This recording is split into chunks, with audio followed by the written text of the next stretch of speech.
नमस्कार विद्यार्थियों। आप मेरे पीछे एक नोटिफिकेशन को देख रहे होंगे। हम सभी जानते हैं कि वन दरोगा की मुख्य परीक्षा आयोजित होने वाली है। उसमें मुश्किल से 1 महीने का समय है आपके पास। 1 महीने में जितना आपको पढ़ना है वो आप पढ़ सकते हैं, अपनी दावेदारी को सुनिश्चित कर सकते हैं, एक सीट कंफर्म कर सकते हैं। लेकिन अभी अभी कुछ बच्चों के मैसेज आए और बच्चे बोले कि सर हमको ये तो पता होना चाहिए, और खासकर महिला विद्यार्थियों के मैसेज आए थे कि सर यहाँ पर जब हम नोटिफिकेशन पढ़ते हैं तो वहां पर महिलाओं की भी चेस्ट मांगी गई है। पुरुषों की तो चेस्ट सामान्यतः मांगी जाती है, लेकिन महिलाओं की चेस्ट के बारे में बताया गया है कि आपकी इतनी चेस्ट होनी चाहिए और फलाव इतना होना चाहिए। जानते हैं क्या है पूरा मामला। और कई सारे बच्चे ये भी पूछ रहे थे कि सर हमको पता होना चाहिए कि क्या हम फिजिकली फिट है इस परीक्षा के लिए या फिर नहीं है। याद रखिएगा। चलिए, अगर इसके शारीरिक मापदंड की बात करी जाए तो याद रखिएगा, अगर आप पुरुष अभ्यर्थी हैं, तो आपको पता होगा आपकी हाइट होनी चाहिए 163 सेंटीमीटर, ये होनी चाहिए। अगर पुरुष अभ्यर्थियों की बात करें तो 84 सेंटीमीटर का आपका नॉर्मल सीना होना चाहिए, नॉर्मल चेस्ट होनी चाहिए, और 5 सेंटीमीटर का फुलाव होना चाहिए। अगर किसी बच्चे का कम है ना, तो याद रखिएगा पुशअप्स वगैरह लगाइएगा, एक्सरसाइज वगैरह करिएगा, एक बार किसी ना किसी से नपवा लेना। हाँ जी। लेकिन अगर महिला विद्यार्थियों की बात करी जाए, महिला छात्र की बात करी जाए, तो यहां पर देखिए 150 सेंटीमीटर या फिर 150 सेंटीमीटर तो इनकी हाइट मांगी गई है। इसमें तो कोई समस्या ही नहीं है। लेकिन यहां पर कुछ नई चीज देखने को मिली। क्या है? इनकी चेस्ट भी मांगी गई है 79 सेंटीमीटर, और 5 सेंटीमीटर का इनसे फुलाव मांगा गया है।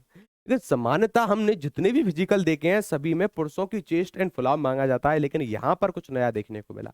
अब शुरुआत में तो लगा जब ये नोटिफिकेशन आई थी कि सर आयोग के द्वारा ना कुछ गलती हो गई होगी, या फिर उनको समझ या कुछ टाइपिंग मिस्टेक हो गई होगी, कुछ डाल दिया होगा। लेकिन आयोग ने अभी तक इसको करेक्ट नहीं किया है। इसका अर्थ समझ रहे हो? इसका अर्थ ये है कि वह कुछ नया करने की सोच रहे हैं। क्या सोच रहे हैं? कुछ नया करने की। पहली परीक्षा है ये मेरी, जहां पर मैंने ये देखा है कि महिलाओं की चेस्ट नापी जाएगी। क्या है? महिलाओं की चेस्ट नापी जाएगी और 5 सेंटीमीटर का फुलाव उनसे मांगा गया है। याद रखिएगा, आप तो साहब तैयारी कर कर चलिएगा, चाहे ये उनकी भूल हो या फिर ऐसे ही उन्होंने लिख दिया हो या फिर टाइपिंग मिस्टेक हो गई हो। लेकिन अगर टाइपिंग मिस्टेक होती तो अब तक इसको सुधार दिया गया होता, कुछ ना कुछ नोटिस जारी कर कर बता दिया गया होता। याद रखिएगा। थोड़ा सा और आगे आते हैं, लेकिन अभी भी काफी टाइम है आपके फिजिकल को। पहले तो परीक्षा होनी है, उसके बाद आप फिजिकल के लिए जाओगे।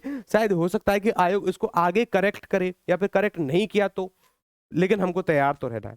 चलिएगा आगे आते हैं, मैं आपको थोड़ा सा और आगे लेकर आता हूं। अब देखो, हाइट में ना थोड़ी सी छूट भी दी गई है। अब छूट किन किन बच्चों को? किंतु परंतु अनुसूचित जाति और सॉरी, परंतु यह है कि अनुसूचित जनजातियों, गोरखा, नेपाली, गढ़वाली और कुमाऊनी मूल वंश के अभ्यर्थियों के मामले में न्यूनतम ऊंचाई मानक निम्न इस प्रकार से होगा। अगर आप पुरुष हैं तब आपकी हाइट जो मांगी जाएगी 152.5 सेंटीमीटर, महिला है तो 145। लेकिन कंडीशन है, कंडीशन क्या है? या तो आप अनुसूचित जनजातियों से हो, या गोरखा, नेपाली, गढ़वाली, कुमाऊनी मूल वंश से हो। आगे आइएगा।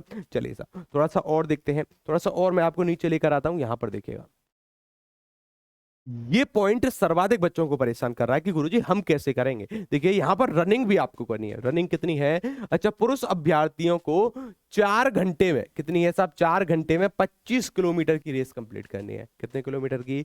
4 घंटे में 25 किलोमीटर की रेस कंप्लीट करनी है। और महिला अभ्यर्थियों को 4 घंटे में 14 किलोमीटर की पैदल चाल, इसको आप बोल सकते हो, ये कंप्लीट करनी है। वैसे याद रखिएगा, ये पैदल चाल नहीं होने वाली है। महिलाओं के लिए पैदल चाल हो सकती है, क्योंकि बहुत बड़ा आंकड़ा हो गया, क्योंकि यहां पर 25 किलोमीटर है, यहां पर 14 किलोमीटर। गुरुजी 11 किलोमीटर का फर्क है। कितने का? 11, लगभग 11 किलोमीटर का फर्क है। तो याद रखिएगा। हाँ जी, पुरुषों के लिए ये थोड़ा सा टफ कंपटीशन होने वाला है। अच्छा, शारीरिक स्वास्थ्यता नियम यहां पर दिए गए हैं कि यहां पर शारीरिक स्वास्थ्य आपका कैसा होना चाहिए, उसके बारे में एक बार इसको पढ़िएगा। अच्छा, और यहां पर कुछ दिया गया है, ठीक है। अच्छा देखो, यहां पर अगर बात करें हम महिलाओं की चेस्ट को लेकर के, इसको यहां पर पहली बार मैंने देखा है कि महिलाओं से उसकी चेस्ट नापी जाएगी, उसकी चेस्ट का मापदंड किया जाएगा। चलिए साहब देखते हैं, कोई नहीं, लेकिन आपको तैयार तो रहना है साहब। मैं आपसे फिर से कह रहा हूं, आपको तैयार तो रहना है। अच्छा, अगर किसी का चेस्ट कम है तो वह पुशअप्स वगैरह लगाइएगा, थोड़ी सी एक्सरसाइज करिएगा। अगर इससे संबंधित और भी कुछ जानकारी आती है उसको लेकर मैं आपके सामने आऊंगा। तब तक के लिए नमस्कार, राधे राधे, जय श्री कृष्णा। धन्यवाद सभी का इस सेशन में जुड़ने के लिए। अगर आपको हिंदी वगैरह पढ़नी है तो सुबह 8 बजे हम क्लास कर रहे हैं हिंदी की बेहतरीन तरीके से, और शाम को 6 बजे पढ़ रहे हैं। दोनों क्लास में आ सकते हैं। धन्यवाद, नमस्कार।